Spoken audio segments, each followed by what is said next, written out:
play one more piece. One more piece.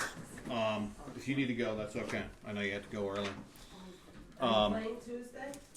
You have no school. Maybe. You have no school. Yeah, maybe. I'll let you know. I'm going to say yes. I just let me find out if my dad can play, and if not, then I'll find another partner. Talk to you. Bye. All right, everybody. bye. Enjoy. Bye. Thank you, Jonathan. Thank you. So, I was reading an article about women composers. And historically, there are very few women composers, not because they can't compose, but because society would not allow them. Because society for so long told women that they had to be wives and mothers, and they couldn't do anything else.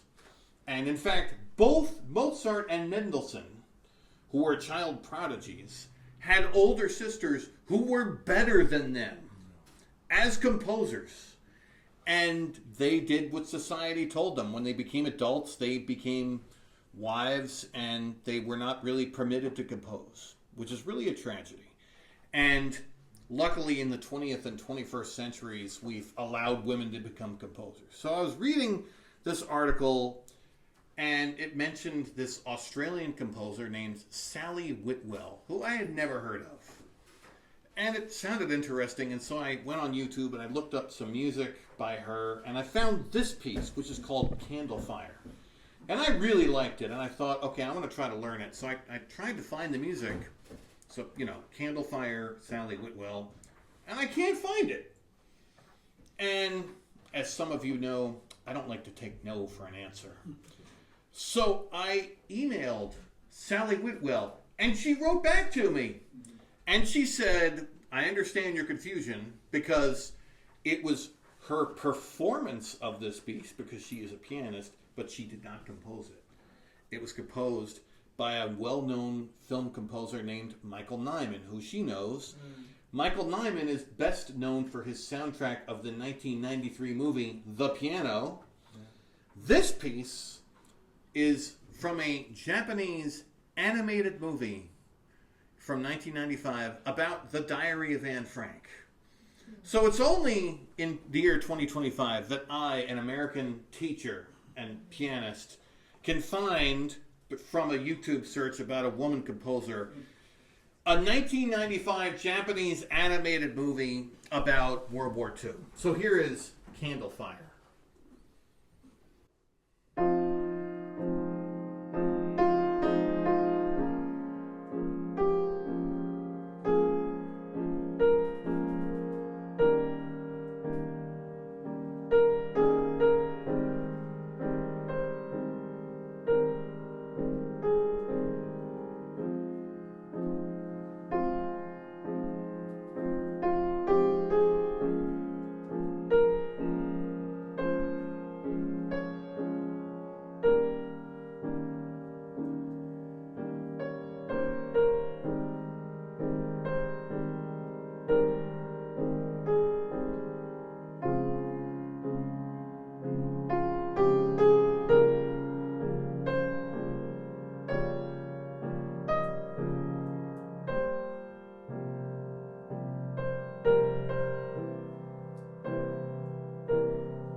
turn on the air conditioning. And before we serve some food, any other questions? I love answering questions. Go ahead. Just to be clear about that, that was not composed by a woman. That was Right, that was composed by a man. right. In the recording that I discovered, it was Sally Whitwell who was performing it, and YouTube thought that she was the composer. Right. So that's why I got confused. And in her email, she said, yeah, like YouTube makes that mistake all the time for whatever reason. I have a couple other questions. Yeah, go ahead. But I'll hold on. Schumann's wife was Clara. Yes, also a composer. Yeah. Well, their dynamic was different. So Schumann, Robert Schumann, who I performed this big piece Presley Rihanna a couple of years ago, he wanted to be a pianist, but he thought that his hands were too small. So he invented this device to try to widen his span, which backfired and it crippled his hand. And so he switched to being a composer. She was a pianist. So he would compose for her, and then she would go perform the music. And in fact, in the here's a book of his music, and it says composed by Robert Schumann, edited by Clara Schumann. Yeah. Okay, but in fact, we don't really know like where his work ended and her work began, because he would write something and then she would say, "Wait, don't write it that way. Like a better way to do it would be this," and also Johannes Brahms, because he then shows up late in their life and becomes best friends with her after he died. So yeah, she was she also composed, but not like he did. And she was more well known as a pianist. She is the reason. She's one of the greatest pianists of the 19th century. She was one of the first pianists to play by memory, which I used to do, and now in my old age, and now that my playing has evolved, and now because of the work that I do with my teacher, I'm really thinking about what I'm doing. And between that and talking about the music, I have 99% of the music memorized, but just in case, I have the music there. Because if I've learned anything, in live music, things happen. You know, and so you wanna have the music just in case. Like when the dehumidifier went off and it started making noise, and then you smiled, right? No, I did. yeah, and I smiled. That would have been a moment that I could have lost the thread of the music, right? Yes. And so then I want to have the music just in case that sort of thing happens, and that sort of thing happens all the time. And so I want. That's why, like yes, I had you turn pages. The first time that I did the Rachmaninoff, I had the music. Now I had most of it memorized, but I remember thinking, I need somebody to turn these pages, because the Rachmaninoff is demanding enough that you need both hands to be playing all the time. Most music, believe it or not, if it's done by a good publisher like this music, they actually put the page turns in a spot that's convenient. And the problem with the Rachmaninoff is there is no place to put the page turns, because both hands are just busy all the time. So that's why for that. Yes, go ahead. So a number of times you mentioned how you heard several pieces that you liked in particular, several times. So what is it about a piece that you would like? What attracts you most? One piece or another? That's a good question, because I honestly don't know. I mean, I have some theories about it. You know, I like the way it sounds. I like the harmony. I like the melody. I like the transformation that it goes through. But I think everybody's different. And I think that, you know, like I mentioned, Mahler's Third Symphony, most people don't want to sit through an hour and a half long symphony. But I happen to love it. And I think that's actually one of the great things about people, is that we all have slightly different tastes. And I think that's a good thing. You know, my teacher, one of the struggles I have is I work with this piano teacher who's the only reason I could play right now. And one of the pieces I was contemplating learning for this summer was the Sonata in B minor by Liszt, which is one movement and it's 30 minutes long.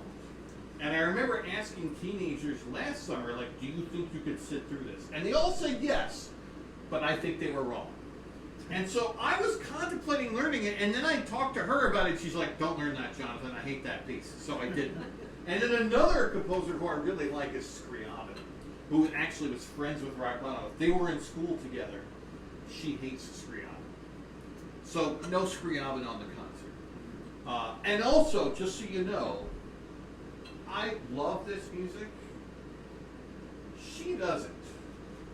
So when we work on it, she's always criticizing the composers. And also, she wants me to spend another year working on this. And to me, I'm ready. You know, this is my 9th or 10th performance of this program. Could I keep working on it? Yes. Would it get better? Yes. But at a certain point, I'm going to get sick of it. I'm going to want to learn new stuff. And this is an issue that I've had with some other classical musicians that I've worked with. They don't want to perform something until it's like 100% ready. You know, they don't want to make any mistakes. They don't want to, and I'm like, you're going to make mistakes. I don't care how ready it is. You are going to make mistakes.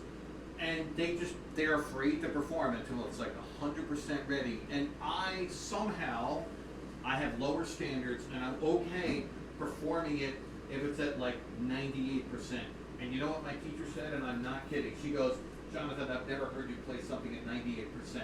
Maybe 80 or 85%, which was rough, I have to tell you. But she meant it. She's right. She's right. How many years have you worked with this teacher? About 15 years, on and off. And do you attend her other students' concerts? Yes, although most of her students are elsewhere, so not very often. I do attend her concerts when she gives them and when I can go, but it's not very often. I'm the only student of hers who gives a lot of concerts. She has a lot of adult students who, like, the whole reason I work with her is because I've had injuries, and she's good at fixing those injuries. So, like, when I mentioned that my playing is evolving, it's because I'm actually changing the way that I play the piano, and so I'm really spending a lot of mental energy on that. And so a lot of her students are like older, they're not looking to give concerts. Or she has a lot of little kids, they're not giving concerts. But yeah, she's the reason I can play at this point. I know you have more questions. Yeah, no, I do. I have a bunch, but I'm going to just jump to the more meaningful ones for me. So Yes. the first piece. Yes. Each one of those is so different. And you said that there's a question posited by the first, or maybe more than the first, and it's kind of answered in the end. And I do think the end is the most relaxing of all of the movements, and it sort of is the most authoritative. But I'm curious if you could give an example of a question. I knew you were going to ask this. Yeah, well, if not, then I can move on to another question. All right, An example of a let me question, give you. like, what's a musical all right. question? All right. I have another All right. question about this. All right. This is all right. Let me show you the Mahler's Third Symphony. Okay. So in Mahler's Third Symphony, it goes French horn, 16 French horns, all in unison go.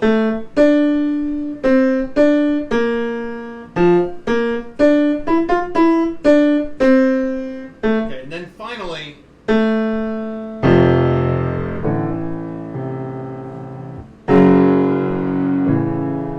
Okay. So that little thing comes back, that little thing, in all of the movements.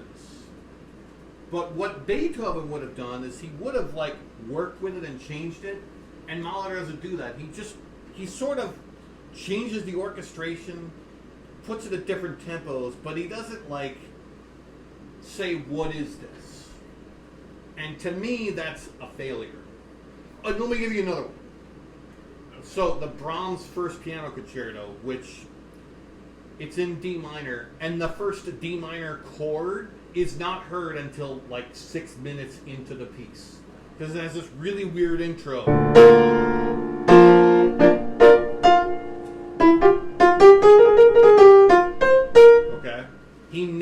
like comes back to that. In the first movement's like 25 minutes long. After the intro, you'd never hear that again. And then you don't hear that in the second movement or the third movement. And I'm like, you need to like address that. It's got this really dramatic, exciting introduction, and then the rest of the piece is more like standard. Beethoven wouldn't do that. Explain how Beethoven's fifth, beginning, da da da da. Oh, sounds so later in the oh piece. yeah, all right. So I think that's the best way. yeah, so in this piece, right? So later in the third movement, he takes that and he goes. So he takes that and he works with it a little more. And then in the last movement, so the whole point is the triumph of major over minor, meaning happy over sad. So finally, in the last movement, we're in major. Okay? And it's all about that, right? And there's other ways that he manipulates the music to lead to that. Doesn't really happen in the Mahler or the Brahms piece that I mentioned. Right, and you do see it here in some. I didn't see the questions. Yeah, it's okay. It's a longer, more difficult discussion. Yeah. It's more of a feel sort of thing. Yeah. Like when you get to the end of the piece, do you think that It's the resolved. piece is yeah? Yeah. And I feel that piece succeeds, and a couple of those other pieces don't. Okay, the next question for you is when you're playing that particular piece, each section is so different again.